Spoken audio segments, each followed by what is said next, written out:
Hello, and welcome to the More Cheese Less Whiskers podcast. My name is Dean Jackson, and today I'm talking with Aaron Hinde. Now, Aaron has built a pretty amazing company. You know, we talk about the idea of Profit Activator One selecting a single target market. And one of the examples that I talk about in the Breakthrough DNA book is this company that does bottle photography at a website called WeShootBottles.com. And they also have a sister website that shoots cans called WeShootCans.com. And I always thought, that's really an interesting way to segment your market. Now, what Arron and his company has done is they've taken the beverage category and have created specialized beverages. They started with a drink called GolfAid, and they've got FitAid and PartyAid, and whatever your beverage need for aid is, they've got a specific drink for that, and they've built a really big organization around doing it. So I remember when he was just getting started, they had all of these opportunities. And after talking with Joe Polish and some of us at a 25K meeting, his first job was to focus on one of the beverages and go all the way, build the foundation of that. And from that, they've been able to expand. So we had a really great conversation, a great time to catch up and see what's all going on in their world. Nothing but big things happening in their beverage world. So I think you'll really enjoy this episode. Aaron Hinde. Dean, how you doing? I am so good. How are you? I went from torrential downpours in California to beautiful Miami, so I'm doing just fine. Oh, perfect. There we go. Well, I'm up the street in Winter Haven, so we're not too far. Yeah, I'm at the Wadapalooza Fitness Fest, one of the biggest fitness CrossFit festivals in the world, and we've got, I think, 45 athletes competing in big groups, so out here doing what I do, stepping product. There we go. Well, listen, it sounds like you're at the circus here. Have you got, are you on speaker or have you got I've got my headset in and I have attempted to find the quietest spot in this round, but obviously it's not that quiet. Okay, well, that's better. It's just there was that loud noise in the background there. That's okay. So we'll make do with what we got. We got to hatch evil schemes when we get the chance, right? That's right. So we've got the whole hour here to hatch some evil schemes, and I think you have such a cool business. So I want to kind of hear about it, get the update, and then see what kind of evil schemes we can hatch today. Yeah, I mean, we had a great end to 2016 and, using kind of direct response marketing and really focusing on our target market, starting out being CrossFit, and it's expanded to some other markets now as well. We've really been able to bootstrap the business. We've been doubling every year since our launch. We made the Inc. 500 list. In 2016, we'll make the Inc. 100 list this year. We got our first institutional round of investment in 2016, so we're now moving beyond kind of being an e-commerce company, kind of a specialty company, into the Whole Foods and Sprouts and Vitamin Shops and Safeways of the world. That's awesome. Yeah. So maybe things are going great. Yeah, can you give maybe the just a few minute overview of what the business is and maybe the background of how it all got started and where we are now? Yeah, so we make clean nutritional products for active lifestyles. LifeAid beverage is our company. We have various very niche products, supplement drinks. FitAid is our biggest. FitAid is the predominant recovery drink in CrossFit and functional fitness, obstacle course racing like Spartan Race. We also have SKU GolfAid, which is getting more and more traction, and obviously the Golf Channel. We have FocusAid, which is big on corporate campuses, PartyAid, which is our Burning Man drink, TravelAid for the airports, and so on and so forth. So we're all about going very deep in specific channels with functional products. We started 6 years ago. I was a sports chiropractor, and my business partner, Arron, was a certified financial planner. We actually met in a CrossFit gym.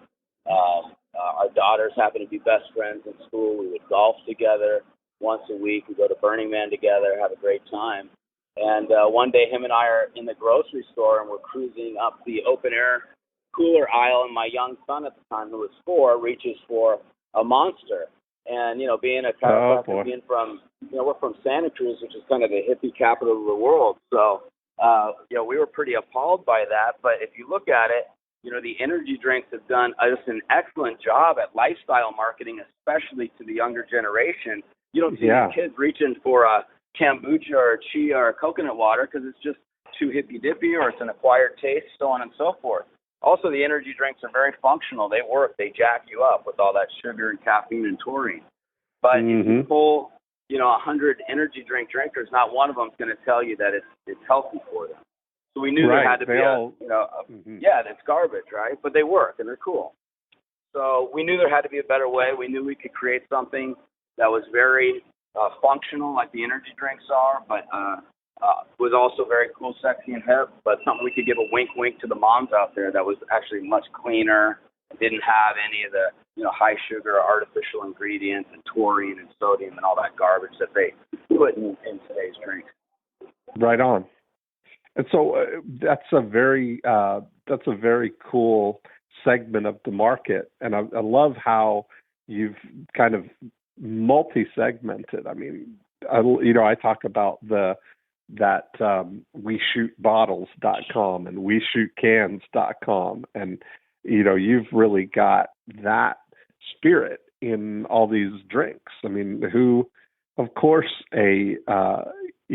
somebody on a campus at a corporate is going to want FocusAid. It just says all the right things, right? That's what they want it for, is to focus. And so I think the naming of these has been phenomenal. And so congratulations on that. Our naming convention it's funny, you know, the traditional beverage industry thought that the biggest criticism we got was, oh, you're way too niche. Well, all of a sudden, you know, they realize this CrossFit niche is millions of people now, you know, following that. And those shoppers are shopping at Whole Foods, at Sprouts, and so on and so forth. So our biggest weakness from the traditional industry is now our biggest strength, because we command huge audience in social media. You know, we're one of the top beverage companies on social, great email list. And it was really, you probably don't remember, but it was actually, you know, you and some input from Joe and Ben Altadonna that set me straight, because we were floundering. We launched, you know, our 3 products around Orion and I's 3 primary interests. And just so you know, all our products are extremely different in the supplement profile, and they're all very effective. It's not just the same drink. Yeah, I was just going to say, it's not just the same stuff in a different bottle. Right. No. We're very transparent in our labeling. We don't pull any of the, you know, 1.5 serving per container BS or anything like that. So we're very transparent, clean, very efficacious. But, you know, we launched FitAid, GolfAid, and PartyAid within 6 months of each other, which is the worst thing you could possibly do. And they were basically 3 separate businesses. When we launched, we actually had 3 separate websites, social media accounts separate for all of them. And I remember you and Joe and Ben at my first Genius meeting said, you know, basically all gave me the same advice, like choose a single target market. Like, you guys have 3 target markets you're going after at once. You don't have the cash flow to pull it off. So we were actually biggest in golf at the time. We had 500 golf courses with GolfAid, and, you know, we made a amount of revenue. I think our first year we made $500,000 in golf, which, you know, was a big train, pretty decent. But we looked at our business, and FitAid and the CrossFit channel had such a steep trajectory.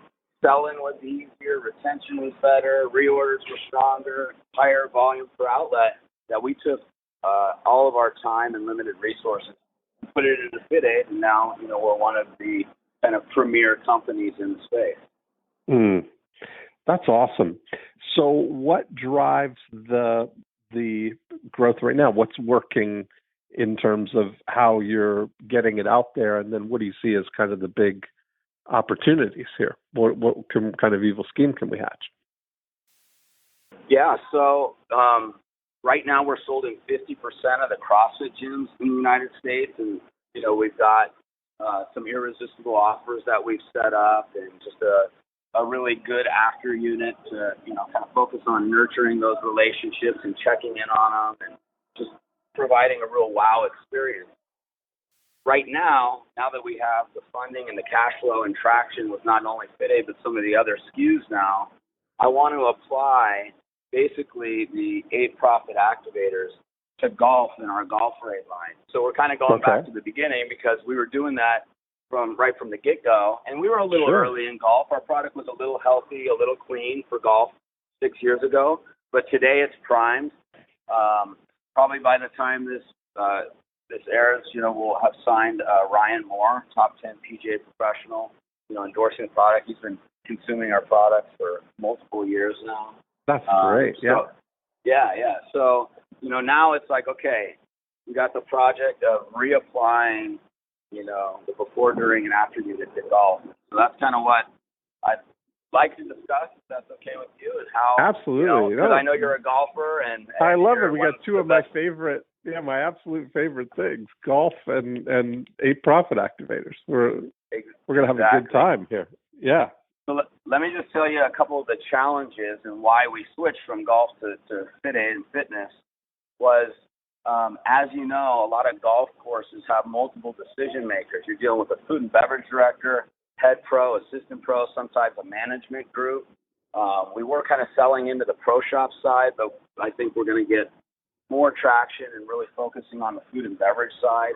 And then the distribution aspect of it. With our CrossFit gyms, we would FedEx, drop ship direct. They pay in advance. A lot of golf courses, they want terms, and it's kind of still doing things very old school. And so those were some of the challenges we've had, and now we're just kind of revisiting all of this. We'll be at the PGA Merchandise Show in Orlando next week, and I want to talk through, maybe how we can change our offer, or really make it appealing, specifically going after the business to business. So us selling to golf courses, not necessarily in consumers, which that's a part of our business too, but that's probably a whole separate conversation. Yeah, well, I think proximity. I mean, being there, and they've got a choice of getting, a Gatorade or getting a GolfAid. I mean, that's a different, having it even. I think you're right. Food and beverage is probably going to be a good choice. So, and anytime we're on the menu next to Gatorade or next to Red Bull, just having the name GolfAid, everyone's like, "Oh, GolfAid, what's that all about?" And, depending on the level of education, it's just they look at it. It's clean. It's diabetic friendly. It doesn't have any garbage. We would outsell Red Bull and Gatorade at nice courses like Congressional Country Club, Half Moon Bay, when we're on the menu. Perfect. And it reminds me of, I haven't seen it down here, but in Canada, I saw they had some, there was a bar company that had First Tee and 10th Tee energy bars. Have you seen those? Yeah, I've seen those, and I've talked to the founders over there. We know those guys. I mean, very similar, approach. But, in the bar industry, Yeah. Okay. So you're looking at this now. Then, if we're setting up a before unit for your for golf courses, then those are visible prospects. I mean, it's really they've got the food and beverage department, right, of those golf courses or country clubs. And how many are there? Oh gosh, how many courses are in the U.S. now? I want to say there's around 10,000 that are in the U.S. I mean, I know it would shrink. It's been shrinking for a long time. It's been probably 5 years since I really put my focus on golf. Right. Cool. So when you were doing the sort of man-to-man approach, when you were grinding it out, doing the first 500,000, what was the approach there that worked? What did you learn from doing that? So there we were primarily selling into the pro shop side of things. And that was nice because there's no other drinks in the pro shop. But what we found is people aren't quite ready to make a beverage buying decision right when they're, checking in or teeing off, because they're still in coffee mode. We do better at the halfway house. But what we do is we basically would have a direct marketing sequence where we sent forced samples, so a forced 4-pack of GolfAid to the head pro with a sales letter offering them that if they purchased 10 cases of product, we would give them a free refrigerator and a stand for the pro shop, a $400 refrigerator to display the product in. And we would close about 15% of those on the first sequence, and then we would put them in a monthly drip campaign where we would add about 1% a month off of that list. That's pretty great. But the food and beverage, the challenge there is what, getting to the right person, or? Well, typically there the challenge is the distribution aspect. Again, they're used to purchasing on terms, not credit card in advance, and they're used to dealing with, maybe the Coke distributor or the Miller Coors distributor. So unless we're sold through that distributor, they're typically not getting the delivery, because between a couple of beer distributors and either your Coke or Pepsi contract, you can basically cover all the beverage offerings that they currently have, with the exception of Red Bull. So that's the part of the challenge, was the distribution, figuring out the distribution piece to it. And so what would be is there a kind of traditional distribution channel into them, or do other people do that successfully? Like independents do it successfully? Yeah, there is some, but it's such a hodgepodge around the United States. It's like the golf courses alone aren't enough to activate some of these types of distributors. Whereas the bigger distributors, like that are national, are distributing to all the Whole Foods or all the Sprouts for us. So it's a weird model. So it's not that we couldn't sell direct. We have done it successfully in the past. The challenge was, once we sold direct, because we don't have reps all around the country visiting the golf courses once a week saying, oh, you're running low on GolfAid, the fridge would go dark. They weren't clear on, it wasn't one of their typical 2 or 3 vendors to reorder from. And so it wasn't that it wasn't selling. It was selling great. It was just, that process of getting those reorders and restock and having credit cards on file was a little bit different for what they were used to. One thing that we've modified on the CrossFit side, because our lifetime value is so strong, I was chatting with Ben Altadonna the other day, and he said, what you should try is just give them a fridge and give them 2 free cases. Don't even charge them anything. Don't even don't even ask for their credit card. Just give it to them. And your follow-up and your stick. And our retention has been just as strong by giving it to them and tracking reorders as it did when we made them pay for something. So now it's completely irresistible, which we may, bring that strategy over to the golf side. Well, that's where I was going to ask. Like, one of the greatest things that you run into is, especially when it's a ongoing consumable relationship, right, where they're going to be continually reordering again and again and again. It really comes down to that sometimes it's less expensive to just get them started than it is to convince them to give you money to get started. Yes, absolutely. That's what we're finding. Yeah, it's really, and the way that you kind of position that, like the mechanics of what has to happen are, yourself that if we could get into the during unit where it's in the cart, It's in the in the halfway house. People can see it. You know that if it's there, it's going to take off, right? And there's some, because you've seen it happen again and again. You know, you've got that track record of it, right? Yep, absolutely. And so it does come down in a lot of ways to that. The biggest expense is not the incremental cost of getting somebody set up. It's the convincing that takes all the time and the cost. You know, getting to them and going through that, where you've got to go through all the right channels, you know, and that's kind of a lead with the giving hand kind of strategy, right? And it's also a way of helping create a win for them, you know, where they get to see it, they get the evidence of it, that, oh yeah, this really does work. Exactly. Who says, like, who can afford to go negative the longest always wins? Like, it's kind of, you know, that approach, like, here, let it speak for itself. You know, we'll stand behind it. And we tell them, too, like, no obligation for future purchase. If it doesn't sell, like, you want to keep the fridge, doesn't matter. We'll take 100% of the risk. And we're so confident. All we do ask is make sure the product's ice cold, display it nicely, and it's going to turn. Yes. I think that would be awesome. It's certainly worth a test, you know, because it doesn't take that much to, and that's the great thing that you guys are doing well. Now you're growing fast. You've got some capital. You can invest in experiments, you know?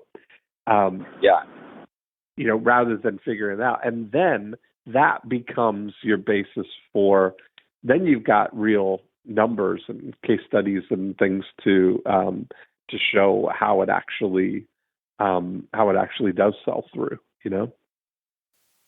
And you may already have that. You may already have what happens in a typical golf course if you've got the right setup with somebody. Well, yeah, I mean, we were, you know, having 85% retention, meaning they reorder after the first order, and we track that with strong lifetime value. We have a lot of data on the CrossFit side of things, and now into the Globo gym. So we're just going to start collecting data now that we're, you know, re-energizing the GolfAid side. And I think you kind of answered the looming question I have. Is just put your best foot forward and, you know, minimally test it, and there's no downside. I mean, we committed, you know, that program to 100 golf courses, and then just, you know, see how it goes over a couple months, and see if we can replicate that same success we had in the past with it, and the same success we're seeing in the CrossFit channel. Yeah. Do the food and beverage? Is there a food and beverage element to the PGA show? Yeah. Are you talking about the merchandise show or the PGA? Yeah, the merchandise. Yeah. The show coming up here in Orlando. Yeah. Right. Yeah, we'll be kind of in like there's a performance section around, so a lot of the nutritional products are in there. We're kind of next to like Titleist Performance Institute and stuff like that. Okay. Just thinking about that, if that was, you know, meeting people there to maybe get your, you know, some pilot programs going. Yeah. So what we're doing is I'm going to change it. We were going to say maybe buy 2 cases, get the free fridge, but I think we'll do like, we'll send out a mailing because it'll have to go out here soon, but offering the 2-case free fridge to maybe the first 100 golf courses that come by the booth. You know, no credit card, no nothing. Send it to you.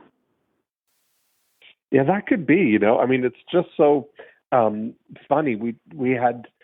I've recorded an episode today with Mark Gray, they own 5 fitness gyms in the UK.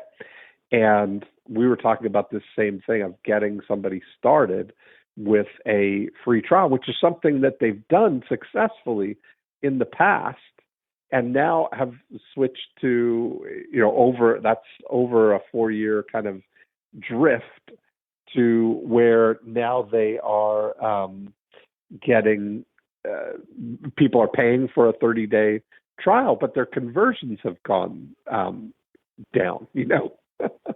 So it's kind of that's funny. Right, but it's sometimes it's how we drift away from just simple things that work. I don't know why we always try to. I always try to overcomplicate things sometimes. Keeping it simple and yeah. And I think if you think about the creating the scale ready algorithm for this is how the lowest, the base unit of this is one golf course. What does it take to get set up in one golf course? Now, the big moment is, of course, getting the setup. Like once they're in and it's there, it's easy to keep it rolling. So when you think about that outcome and the lifetime value of something, it does make total sense to completely make it ridiculously easy to get started. Absolutely. And then, the other side of our e-com business is this, our direct-to-consumer model, where we've been very successful in the functional fitness, CrossFit, Spartan Race channel by basically doing targeted Facebook and Instagram ads around our 2 free can offer, we call it. It's basically offering consumers 2 cans of product for 99 cents, no shipping. We'll pay for shipping, which costs us, our hard cost is like almost $6 on shipping. We'll give them, $6 worth of product or 2 cans for 99 cents. And then running them through conversion funnels there, we didn't get as much traction with it in golf doing the 2 free can trials, but we didn't have a top 10 PGA pro. And as you know, golfers can kind of tend to jump on the bandwagon depending on what their favorite golfer is doing. So now that we're bringing a top 10 pro on, I want to relaunch those 2 can ads direct to consumer, with him being kind of the center of the advertising. Yeah. Oh, that'd be great. I mean, that's pretty cool, right? Because if you're going to have access, like even on his social media or something, that would be a good thing. Where imagine if he could tweet that offer, Right. So here's an interesting thing for you. We have on our bailout, so someone's in our cart and they go to X out, they basically get this 2 can offer. On this one, because I figured they already had a case of product in their cart, we don't offer it to them for 99 cents. We offer 2 cans totally free. You just pay flat rate shipping. So they got to come out of pocket like $5.70. What we noticed is our conversions went way up when instead of just offering them one product, so say they had FitAid in the cart and then, the bailout is get 2 cans of FitAid for free, just pay for shipping. We offered them, regardless of what product they had in the cart, the bailout offered them 2 cans mix and match of any of our SKUs. And we found not only did our conversions go up, but 99% of people that took us up on this offer picked 2 different cans, GolfAid and FitAid, FitAid and PartyAid, FocusAid and FitAid. So I'm trying to interpret, does that mean when I'm doing direct marketing to golfers and 2 free cans and everything's golf centric around this PGA Pro and how great the product is, and they should the landing page be only GolfAid, or should the landing page be like GolfAid Focus, but then also listing the other SKUs and even giving an option to mix and match because of the success of the bailout page? Yeah, I think that part of your, it's almost like when you look at it as a lifestyle brand in a way, right? Like you're certainly different. Yeah. You're focusing on the aid element of it, that if they our tagline is supplement your lifestyle. Supplement your lifestyle, that, you're certainly seeing that the golfers, there's a good chance they do CrossFit and work as entrepreneurs or in a corporate world where they want to focus, So, I mean, certainly there's all that overlay there. Right.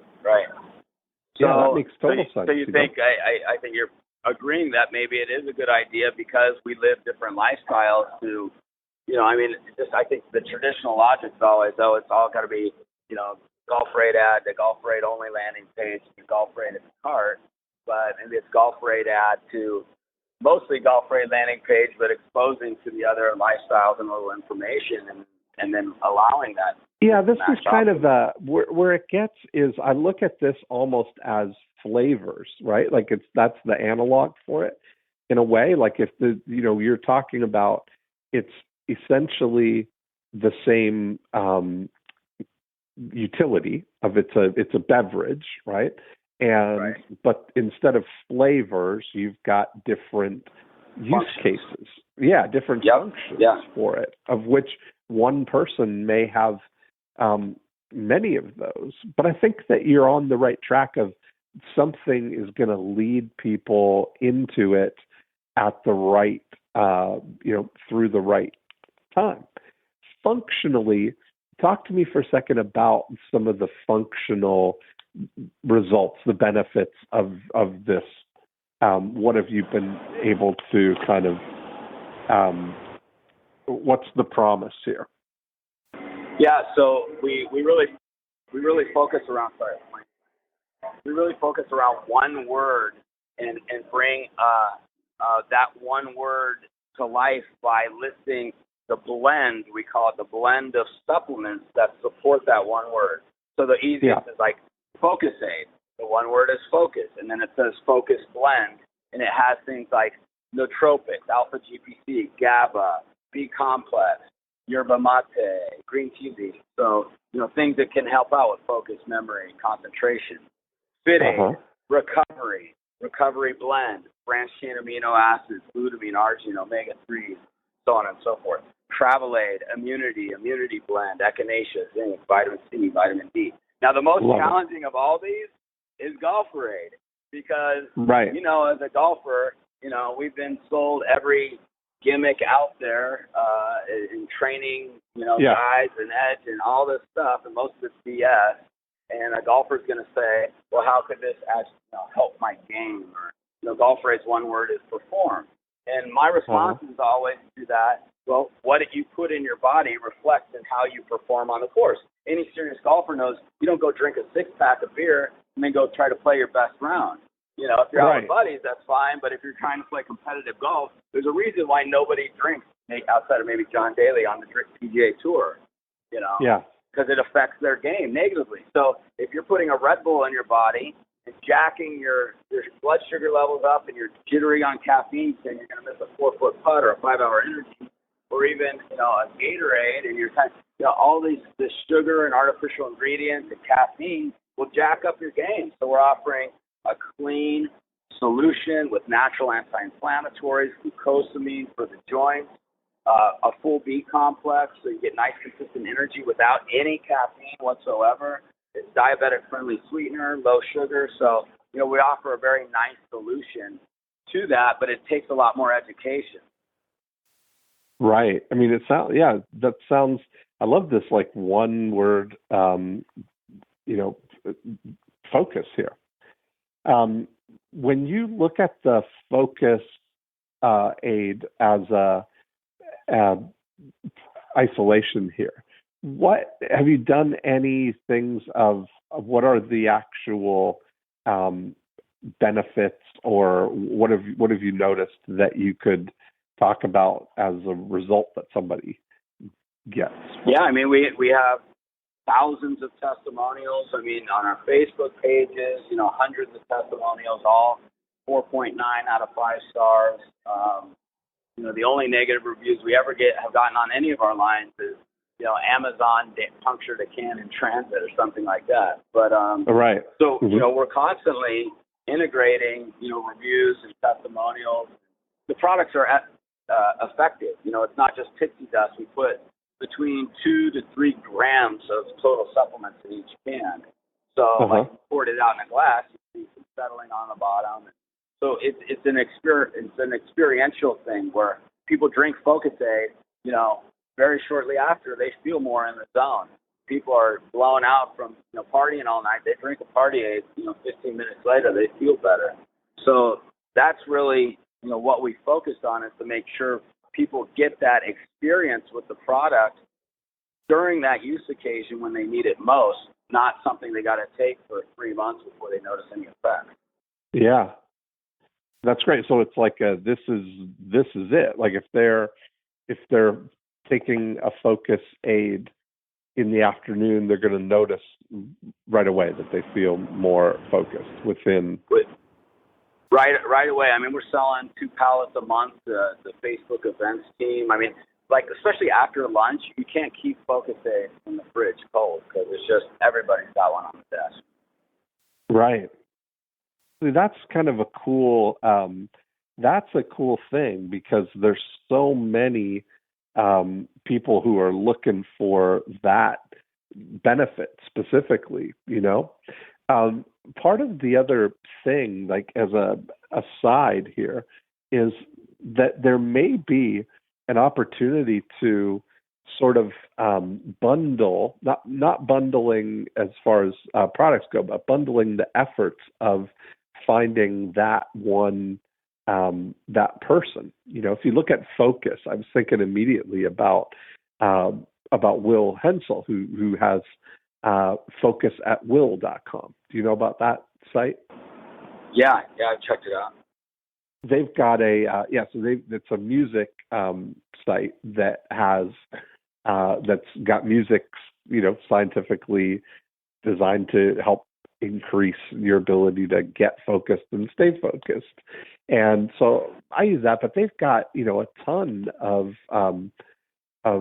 subscribers, and I've noticed now, I've been talking with Will about this idea of creating that category of focus, because there's a lot of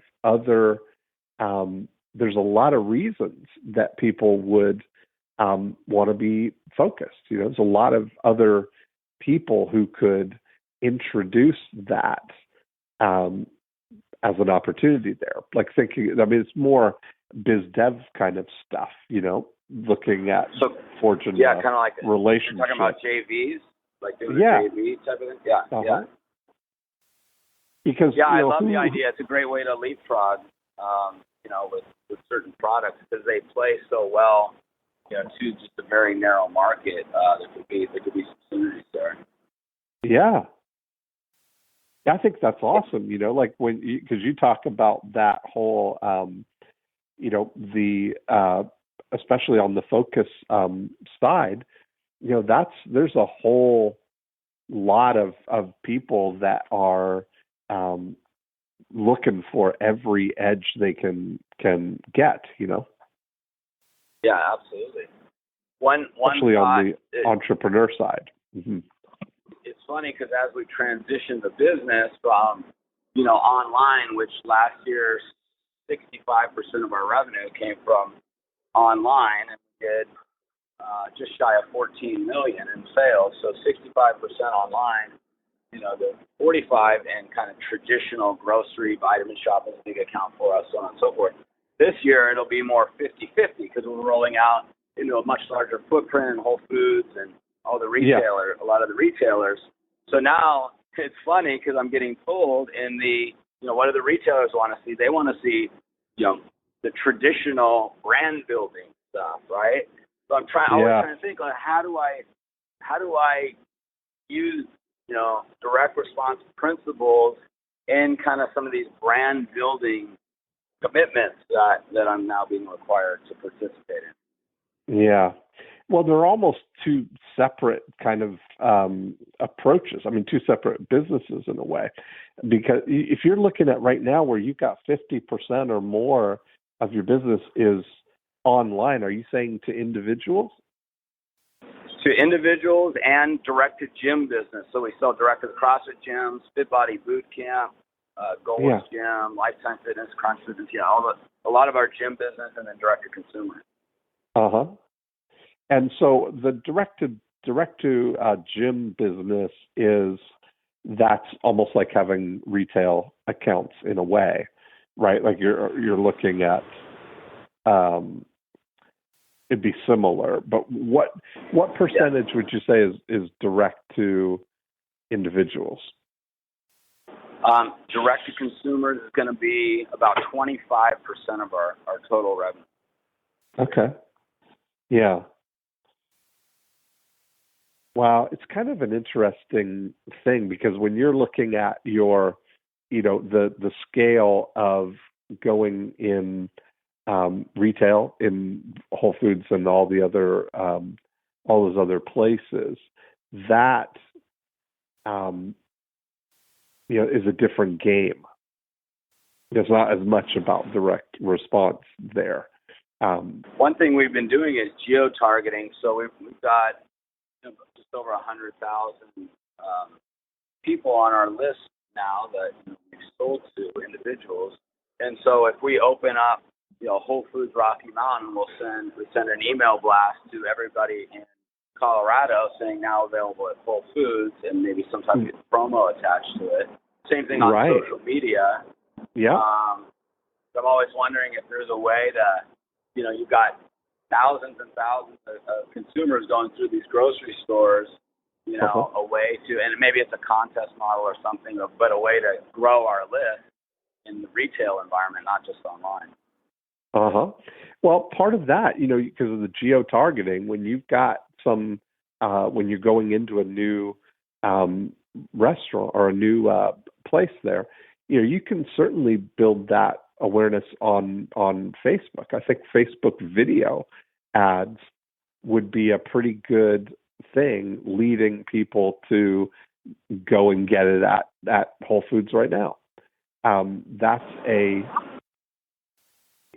especially when you're kind of already getting that distribution, if it's already there, kind of a hybrid of the your 2 free or your 2 can offer. How does it work with the grocery store if you were to do some promotional partnering with them? Yeah, and we do it, and we just get billed back. But with Vitamin Shop, like we just did, every Vitamin Shop in the U.S. on New Year's Day, the first 25 customers that came in the store got a free can of one of the LifeAid SKUs.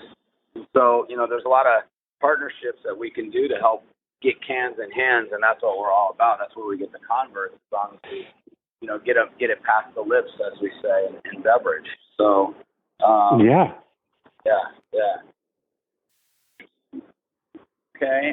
You mentioned Facebook Live, and I could say, okay, yeah, you're now available at XYZ retailer. One of the challenges that we've had is, and because the gym business is still a big revenue driver for us, the gyms are starting to get a little bit, some of them are getting a little pissed that we're moving beyond them or moving beyond the gym channel. So what we're thinking of doing is developing an exclusive SKU just for the CrossFit channel that's only available through there. You couldn't get it at any retailers. But I think that might be something that takes care of that challenge as we transition to more and more retail accounts.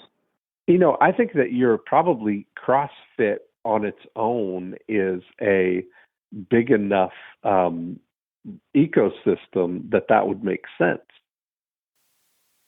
Yeah, I've had these. I've got these shoes, these Reebok shoes that are CrossFit, and it's kind of it's like that. It's a big enough world that I think that would be something that might work, and they might really that might appeal to them too, right? Because if that's what they're saying. Yeah, absolutely. Having that exclusivity. Right.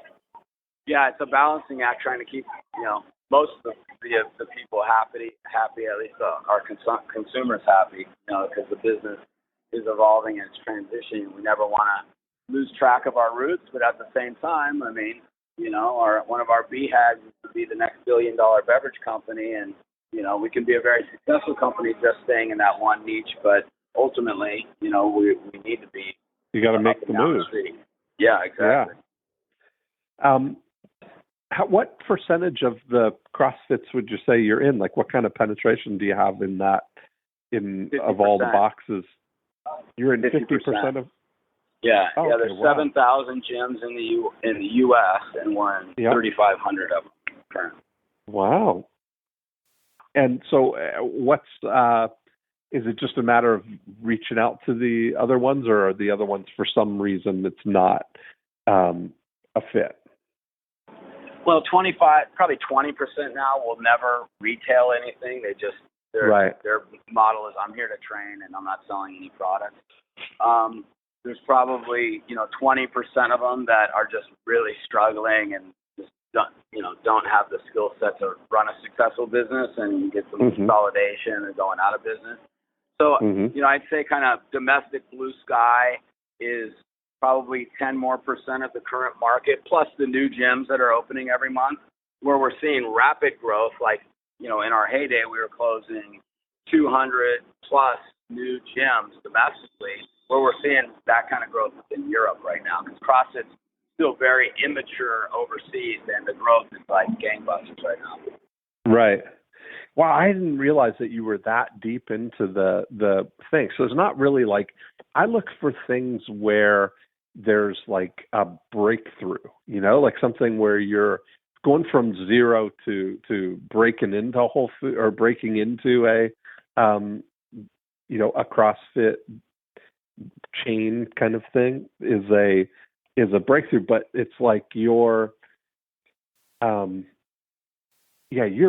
pretty deep into CrossFit there. So that's just execution of getting more into those. What I always look for is, how could we get into something that's maybe out of the box, or something literal. That's funny. CrossFit box, out of the box. Yeah. Something that's a little more,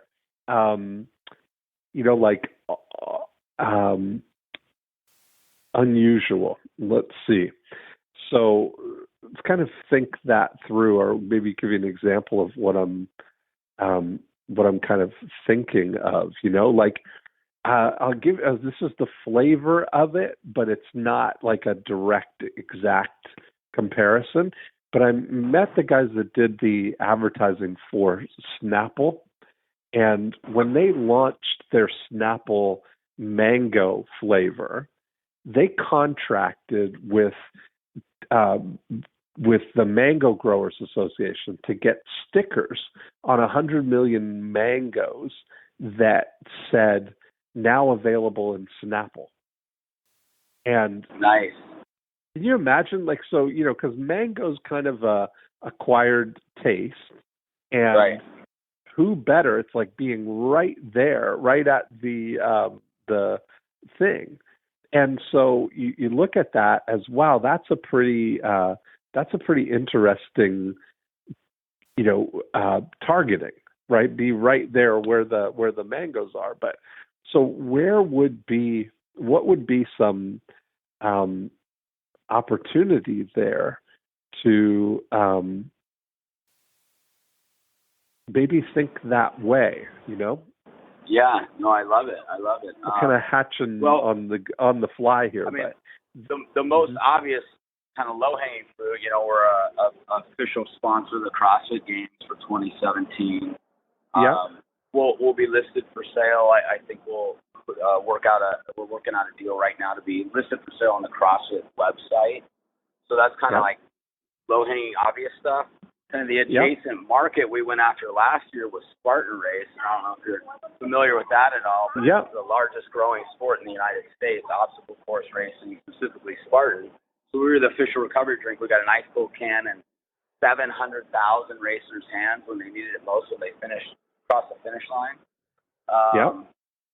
So I hear what you're saying with the mango. I'm like thinking, all the different supplements that are in the blends, and how we could leverage potentially some relationship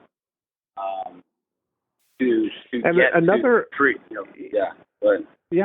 And another opportunity maybe down that path is thinking about I do come back to this focus aid, that there's potentially for certain groups that might be a measurable sort of improvement in their productivity or in their sustained energy. When you look at, does anything jump out at you as far as the testimonials and the comments that people have had about using the product, of what they would what their experience was, or what they really like and say? Yeah, I mean, PartyAid gets like the most extreme testimonials because it takes people from, feeling horrible to feeling normal again. But I mean, all of them have, testimonials around, specific to the use occasion, how they thought it was extremely beneficial, but also from a flavor profile perspective. Right. And then we get a ton on our customer service team and how well they were handled, and you know how great kind of our team is. So those are kind of the three things: people really enjoying, the ingredients and the efficacy. People enjoying like the flavor profile and how clean the drinks are, and then the customer experience. So I wonder about thinking about where these things are going to come up. If you think about PartyAid, as far as that'd be a cool placement to be in the mini bars at a hotel, as an example. Yeah, absolutely. Those are kind of the contracts that we're working in. Typically a big pay-to-play thing, but that's something we are definitely looking at and interested. What we've been doing the last 4 years is we'll bring 20,000 cans to Burning Man and donate to the big theme camps. Right. And, so we've been doing kind of the festival market, because Red Bull, even though we're not an energy drink, it has no caffeine in PartyAid. Not even, the only thing they share similar is the form factor. They're in this 12-ounce sleek can. But Red Bull has such the club scene locked down, and Coke, Pepsi, and Red Bull have a lot of the mini bars and that kind of stuff locked down. So we're specifically just hired what's called a non-traditional salesman that has expertise in military channel, college campus, corporate campus, hotels, and that kind of thing. Yeah, so that's his specialty. Yeah, that's interesting. Even that, EDM festivals or rock festivals or whatever, those kind of things, or Coachella. I was thinking about because once you get somebody kind of, it really is about, once they are familiar with that, it's really the, now it's a go-to option for them, right? Everybody, first time they try something, you don't know what that's about. Imagine that's the whole thing with things like 5 Hour Energy, which is a great name, but it's really, like you said, there's other problems that come with that, right? It's not a clean energy kind of thing.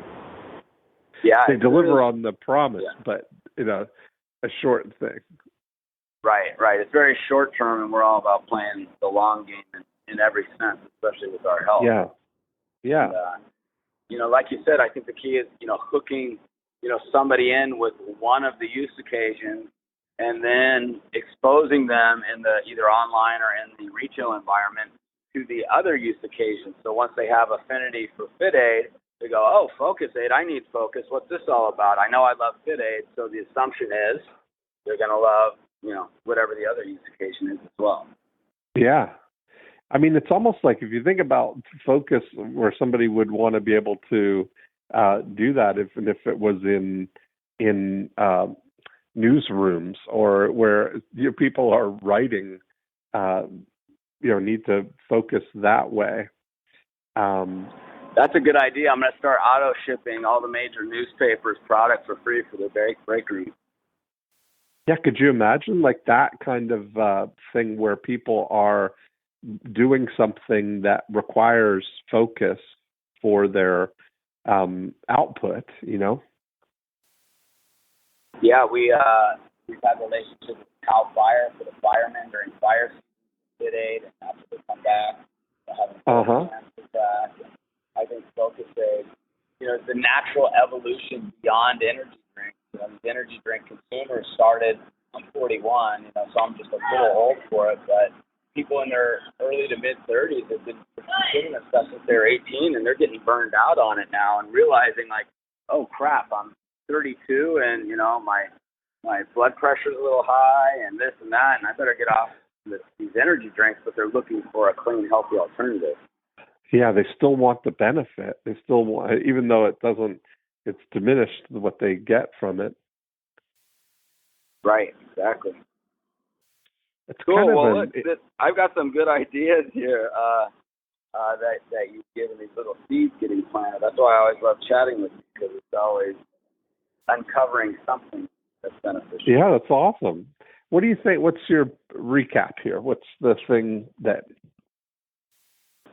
I think has some potential number here? one, as we get back into GolfAid marketing, really putting our best foot forward, and our best offer is the irresistible offer of 2 free cases, free fridge, no credit card. Just give it to them, have them set it up, and then follow up. Yep. I think on the direct marketing to consumers, continuing to do what we do, allowing the mix and match option on the landing page, and really incorporate the top 10 PGA professional in the marketing of the two cans to give it a little bit more street cred, specifically in golf. And then, looking at, as we continue to do, look at each of our drinks and what is that use occasion? Where does it make the most sense? Getting those sampling teams activated on college and corporate campuses for FocusAid. Continuing to look at adjacent markets in fitness that could be great markets for. Someone brought up to me paintball the other day, and I thought, paintball, that's interesting. He's like, yeah, I was at the casino up in Lake Tahoe, and I go to cash in a few chips, and the guy sees my Lululemon jacket's got a little FitAid embroidery on it. He's like, FitAid. He goes, I love that stuff. I'm like, oh, right on. He goes, yeah, I get 2 cases a month on auto ship. I'm like, really? That's kind of a big ship. And he goes, yeah, I'm a professional paintballer. Have you guys ever looked at paintball? I said, no. I go, well, how big are these paintball tournaments and stuff? He's like, well, the biggest is this tournament, and we get 80,000 people show up to compete. I'm like, 80,000? I'm like, oh, I started salivating. I'm like, this could be our next market. You know what? But I love these little obscure sports that nobody's paying attention to. I was just thinking that reminded me about esports. That's exactly where people would need focus. Yeah, absolutely. We want to come up with a GamerAid, for exactly. That's it.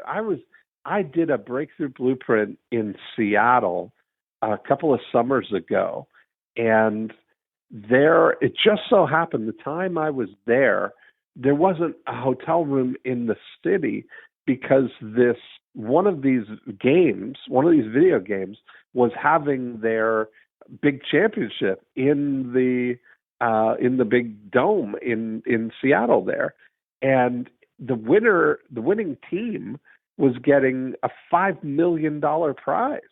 I mean, this is the teams are sponsored. I heard there's more revenue being generated than the movie industry through games. I have friends that are in gaming and are on the kind of artistic engineering side, and the money that is flowing through this thing is incredible. Yeah. No, esports is really going to be a big thing. I think that we're going to see that very soon. There'll be, and maybe I've heard rumblings of it already, that there's going to be like college scholarships, like college gaming teams. That's what's really. I mean, that's how big it's going. There was a big article in either Fortune or Forbes or one of those things that it's kind of one of these hidden monsters, that you don't really see it, but it's a huge all-consuming market. And our the generation coming up now, the young kids, Generation Y, those guys that's native to them. Like, there's a much bigger chance that they know the top gamers more than they would know the top NFL players or the top basketball players, Wow. Things are changing. I know. Yeah. That's, I guess, what not scares me, but every market that we're in right now, travel, focus, fit, party, golfer, I have intimate knowledge of that market because I am a participant. Gaming, I am not. So that's the only one thing. I'm going to have to get someone who just is a diehard gamer to really help out with the positioning and marketing and just thought process around that one. Yeah, it could be. But I mean, even the focus aid would probably be one that would be a good start for that, But anyway, it'd be an interesting thing to kind of get to know that world, I marketed our 2 free cans of focus aid to gamers, and the acquisition cost was just way out of range. It was too high. But again, I'm looking at the messaging, and it wasn't compelling enough. And so I think what the thought was to maybe sponsor a small gaming tournament that the big energy drinks haven't already infiltrated, get some really cool content, and then use that, as kind of more street cred advertising in some of the ads, and see if we can bring that acquisition cost down, because it is a great alternative to all the garbage that they're being marketed currently. The things that we didn't really get to talk about much in your during unit and after unit, but how's it going with the community building? I'm sorry, how's it going with community building? Yeah, do you have a sense of being able to build people that you're that you recognize that are in the family kind of thing, Yeah, I mean, the family continues to grow rapidly. I mean, it's been pretty amazing in the last 6 years, especially with our FitAid SKU. It's really become a brand. We're doing, between $25,000 and $40,000 a month in apparel now. People are buying, shirts that say FitAid on it, and, nice stuff, but apparel, and we're not an apparel company. So it's really developed into a brand, and with that has been a really strong and growing social media following, and also our athlete roster. So I'm here at this event, we've got 45 athletes competing. So we're hosting a morning show. I hired somebody from MTV to be the host of a morning show. We're interviewing athletes. We're kind of the cool kids on the block. So we've just, really, again, played the long game in this community and developed relationships and nurtured those over time, which has allowed us to kind of take a leadership position today. So I'd love to replicate everything that's happened here with FitAid in specifically CrossFit for our other students. So as you can see, I've got a lot of work ahead of me. Yeah. It's so great. You got so much opportunity. Well, it's been fun, Aaron. It's been great. Dean, thank you. Appreciate it. It's always very insightful, and I love all your work and listen to every single I Love Marketing podcast. Love chatting with you. I love it.